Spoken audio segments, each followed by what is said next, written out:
আসসালামু আলাইকুম প্রিয় এইচএসসি ২৬। তোমাদের আর ৩ মাস পর বোর্ড পরীক্ষা। এখন অনেকে চিন্তায় আছো এই সামান্য ৩ মাস সময়ের মধ্যে কিভাবে ৩ মাস সময়ের মধ্যে কিভাবে একটা গোছানো প্রিপারেশন নিবা এবং এ প্লাস পাবা বা একটা ভালো রেজাল্ট করবা। এই ধারাবাহিকতার জন্য বা এই ধারাবাহিকতা নিয়ে আমরা একটা গাইডমূলক ক্লাসের ব্যবস্থা করছি। তোমরা এটা দেখলে উপকৃত হবা। তাই ক্লাসটি শেষ পর্যন্ত দেখার চেষ্টা করবা। ক্লাসটি শেষ পর্যন্ত দেখবা, তাহলে উপকৃত হবা ইনশাআল্লাহ।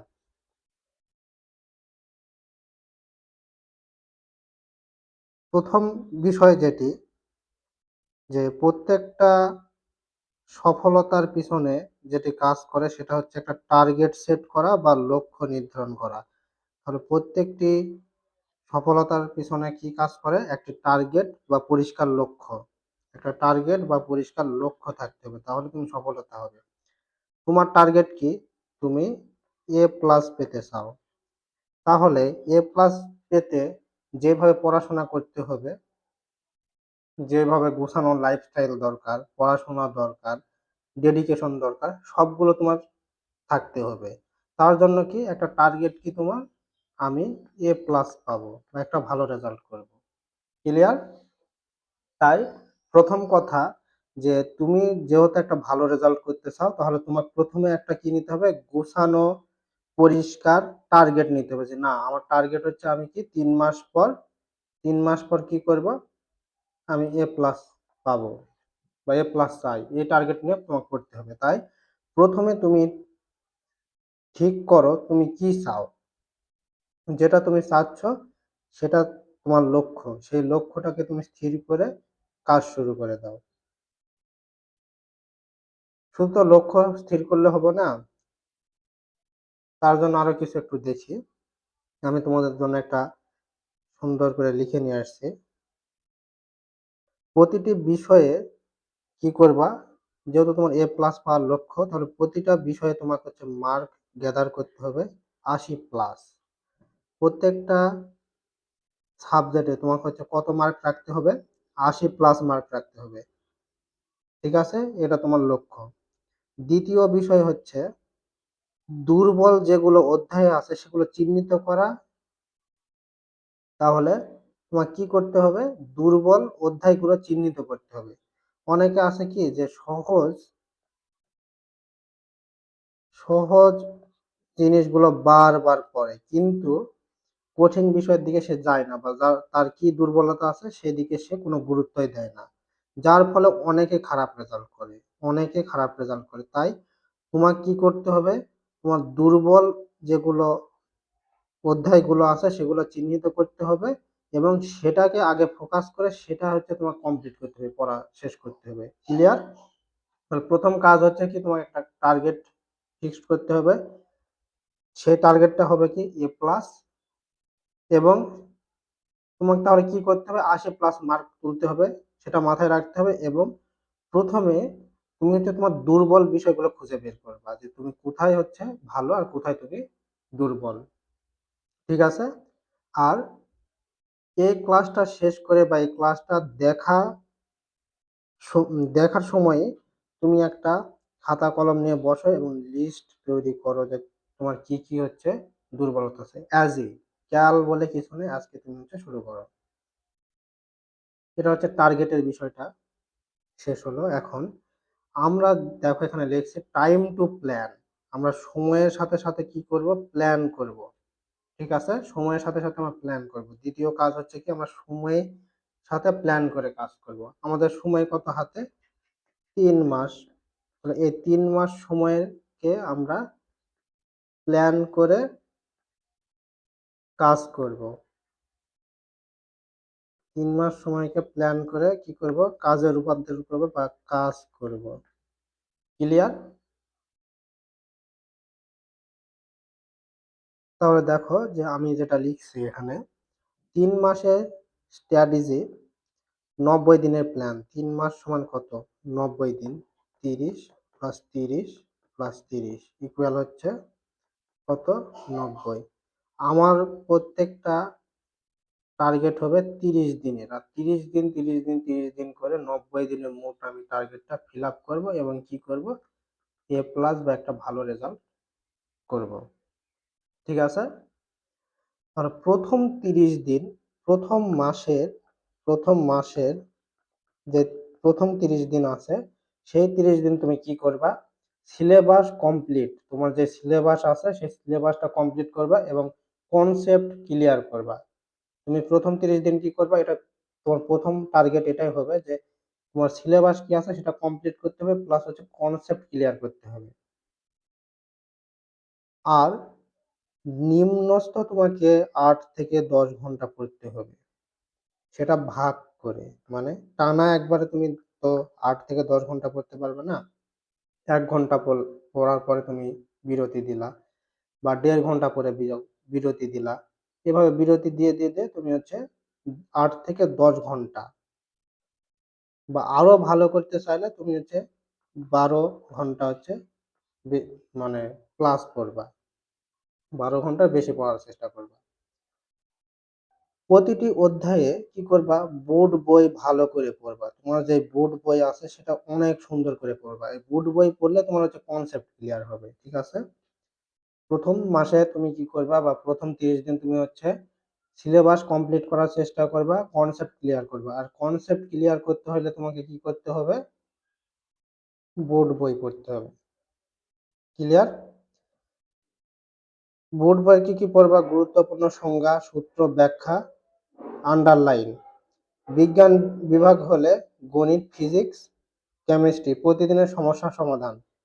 তাহলে তুমি যদি হচ্ছে বিজ্ঞান বিভাগের স্টুডেন্ট হও, তাহলে তোমাকে করতে হবে কি? গণিত, পদার্থ, রসায়ন, যে সমস্যাগুলো আছে প্রতিদিন তোমাকে হচ্ছে সমাধান করতে হবে।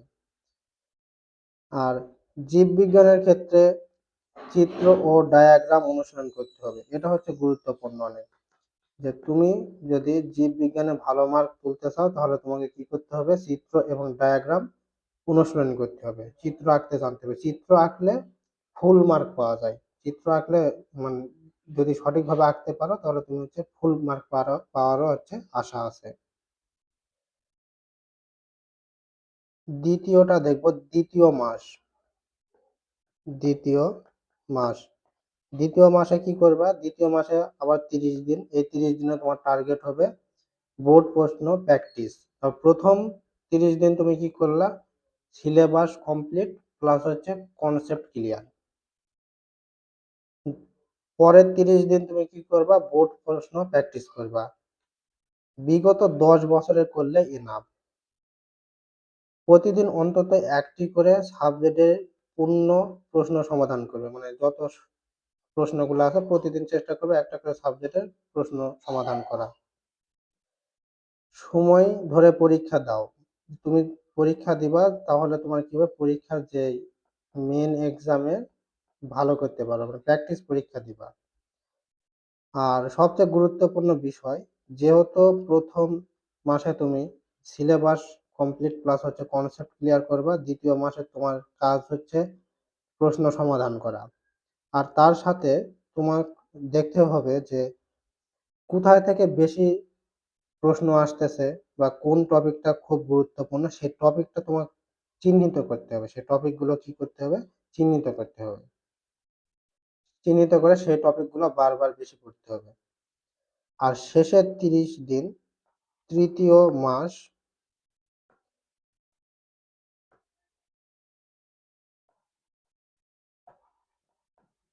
শেষের 30 দিন তৃতীয় মাস তুমি কি করবা? মডেল টেস্ট প্লাস প্লাস হচ্ছে রিভিশন।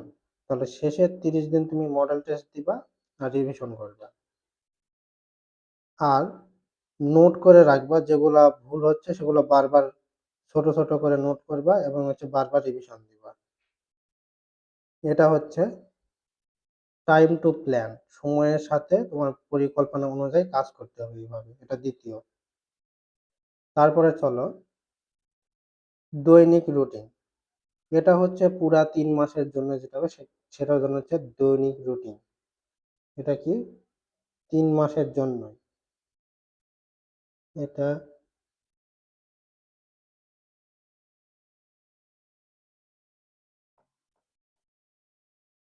3 মাসের জন্যই লাগবে। তাহলে দৈনিক রুটিন এটা তোমার লাগবে কি 3 মাসের জন্য এটা করতে হবে। কিভাবে? প্রতিদিন টু ডু লিস্ট যেটা, প্রতিদিন তুমি ঘুমানোর আগে পরের দিন কি করবা সেই কাজগুলো ধারাবাহিকভাবে লিখে রাখবা এবং একটা করে কাজ কমপ্লিট করবা, সেটা ক্রস চিহ্ন করে তুমি হচ্ছে আহ, রাখবা। তাহলে তুমি বুঝতে পারবে যে এই কাজ শেষ করছি, এই কাজ ছিল, এই কাজগুলো আমি শেষ করে ফেলছি। আশা করি হচ্ছে ক্লিয়ার। যেমন এখানে উদাহরণ দিয়েছে যে ফজরের পর কঠিন বিষয় যেমন ম্যাথ বা ফিজিক্স, দুপুরের হচ্ছে থিওরি সাবজেক্ট, রাতে রিভিশন প্লাস এমসিকিউ, পড়ার কার্যকর কৌশল, এগুলাই। আর অ্যাক্টিভ রিকল, নিজেকে প্রশ্ন করো। অ্যাক্টিভ রিকলটা খুব গুরুত্বপূর্ণ। অ্যাক্টিভ রিকল খুব হচ্ছে গুরুত্বপূর্ণ। অ্যাক্টিভ রিকল করলে কি হয়, পড়াগুলো হচ্ছে মনে রাখা। অ্যাক্টিভ অ্যাক্টিভ রিকল কি, নিজেকে প্রশ্ন করা এবং মনে রাখা। তুমি কি পড়লা, তুমি কি পড়তেছো সেটা নিজেকে প্রশ্ন করো, তাহলে তুমি বুঝতে পারবা যে তুমি কতটুকু সেই বিষয়ে ক্লিয়ার হয়েছে বা পড়াটা তোমার মনে আছে। প্রোমোডোর টেকনিক, প্রোমোডোর টেকনিকটা হচ্ছে, এটা অনেক একটা সুন্দর টেকনিক। প্রোমোডোর টেকনিক, প্রোমোডোর টেকনিক যেটা বিষয় যে তুমি 25 মিনিট পড়লা, 25 মিনিট পড়ার পরে 5 মিনিট ব্রেক নিবা। আবার তুমি 25 মিনিট পড়লা, আবার হচ্ছে 5 মিনিট ব্রেক নিবা, আবার 25 মিনিট পড়লা, আবার 5 মিনিট ব্রেক নিবা। এভাবে তুমি 1 ঘন্টা ফিল আপ করবা।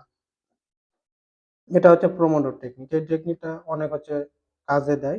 তুমি এটা 25 মিনিট যে করতে হবে এমন না, তুমি চাইলে 40 মিনিটের করতে পারো, যে 40 মিনিট পড়ার পরে 5 মিনিট, 5 মিনিট তুমি হচ্ছে ব্রেক দিবা। বা অনেকে করে 50 মিনিট পরে, 50 মিনিট পরে 5 মিনিট ব্রেক দেয় বা 10 মিনিট ব্রেক দেয়। তোমার যেটা সুবিধা হয় সেভাবে তুমি করবে। এটা অনেক কার্যকারী একটা টেকনিক। প্রতিদিন আগের দিনের পড়া রিভিশন করবা। প্রতিদিন যে পড়বা সেই পড়ার আগে আগের দিনে যে পড়া ছিল সেটা খুব কম সময়ে, ধরো 1 আওয়ার বা হাফ আওয়ারের মধ্যে রিভিশন দিয়ে শেষ করার চেষ্টা করবা। একটা গোছানো নোট তৈরি করবা, যার ফলে এটা হবে। আস্তে আস্তে হবে, একদিন হবে না, আস্তে আস্তে সেটা তৈরি হবে। আর যেগুলো বিষয় এড়িয়ে চলবে, যেমন মোবাইল ফোনের আসক্তি, শুধু গাইড মুখস্থ করা আর পড়া জমিয়ে রাখা। তার মধ্যে সবচেয়ে মারাত্মক বিষয় হচ্ছে মোবাইল ফোনের আসক্তি আর পড়া জমিয়ে রাখা। তুমি যদি মোবাইল ফোনের আসক্তি থেকে বের হতে পারো তাহলে তোমার পড়া অটোমেটিক হবে। তাই মোবাইল ফোনের ইউজটা কমাতে হবে। প্রয়োজন ছাড়া মোবাইল ফোন ইউজ করবে না, তাহলে তোমার হচ্ছে কি পড়ায় হচ্ছে ফোকাস পাবা। আর পড়া জমায়ে রাখবে না, যতই কষ্ট হোক প্রতিদিনের পড়া, যেহেতু 3 মাসের টার্গেট রয়েছে 3 মাসের মধ্যে শেষ করতে হবে। আর শুধু গাইড মুখস্থ করা, এটা কেন বলা হয়েছে যে অনেকে শুধু গাইড মুখস্থ করে, যার ফলে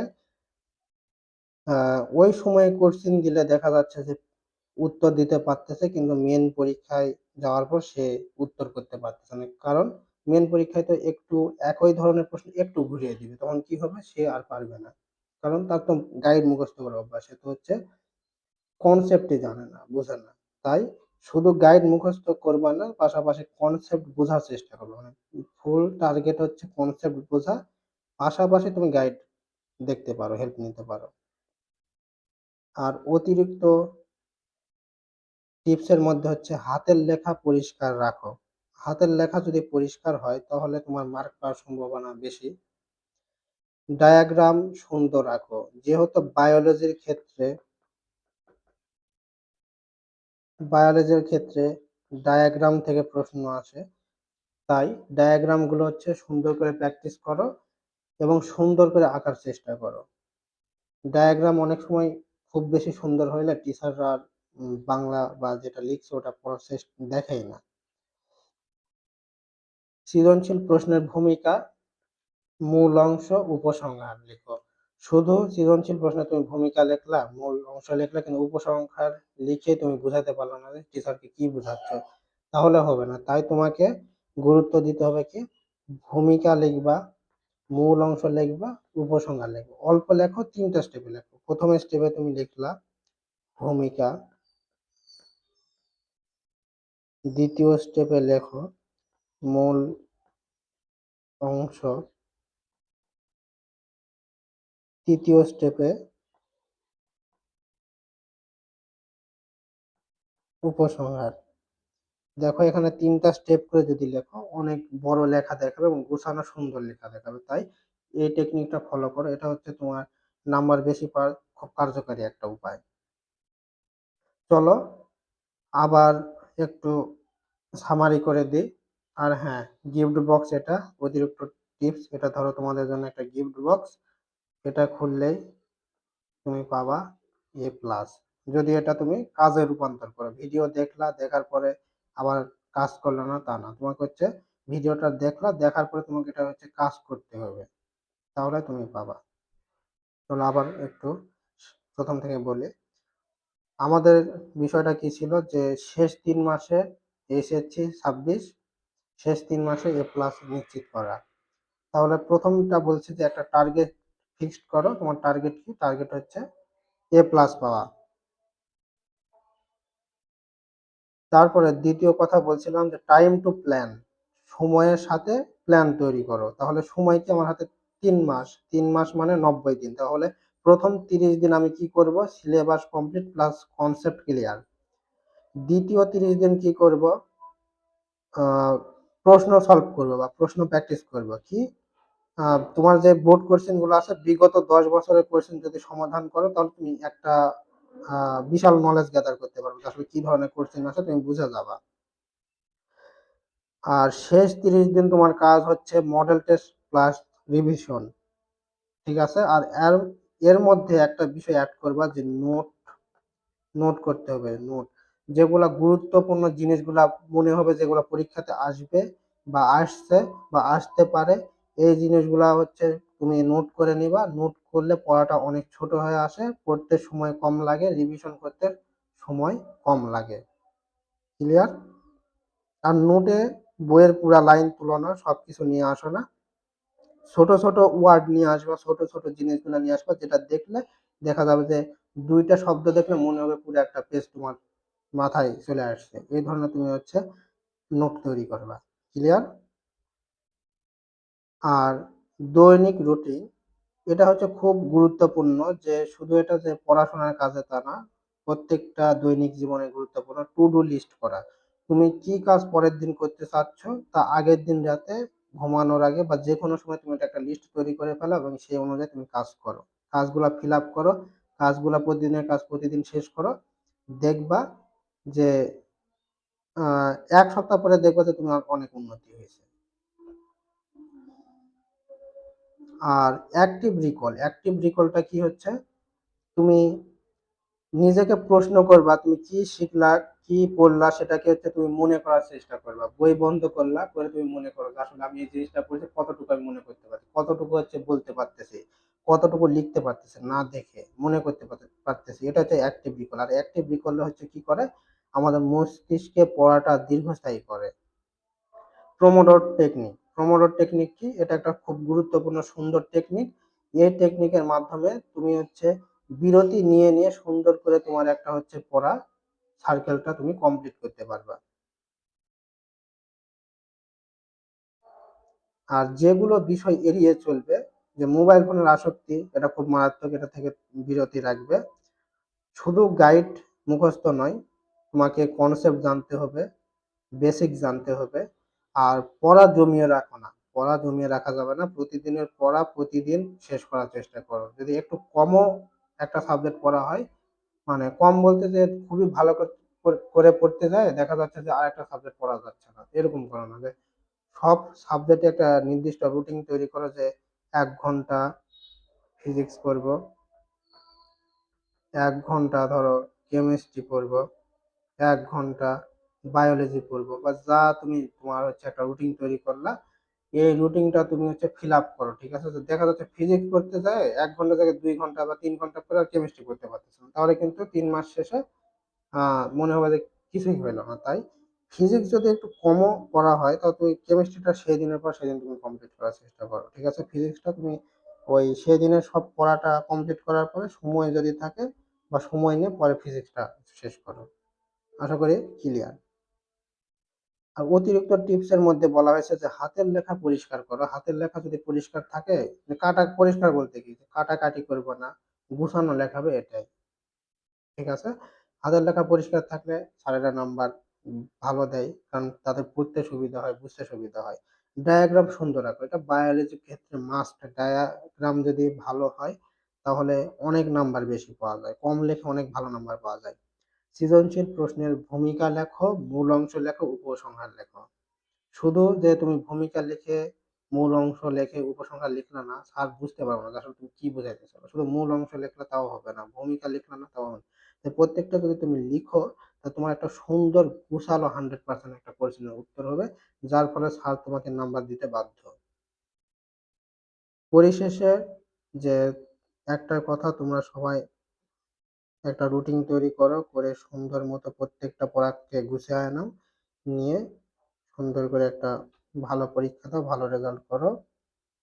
আর এই যে আবারও বলতেছি তোমাদের জন্য গিফট বক্স কি 3 মাস পরে খুলবা। 3 মাস পর বলতে রেজাল্টের পরে খুলবা। রেজাল্টের পরে খুলবা। রেজাল্টের পরে খুললে কি পাবা? A+ পাবা। কখন পাবা? যখন এই ভিডিওটা দেখার পরে কাজ করবা।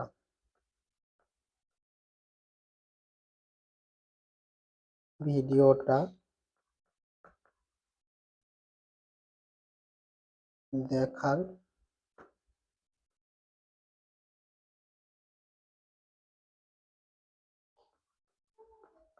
পরে কাজ করবা। কাজ করবা মানে কি? পড়বা। যদি না পড়ো তাহলে কিন্তু হবে না। সবাই এই চ্যানেলটাকে সাবস্ক্রাইব এবং লাইক, কমেন্ট, শেয়ার করে দিও। আর পরিশেষে সবাইকে অসংখ্য ধন্যবাদ। Thank you.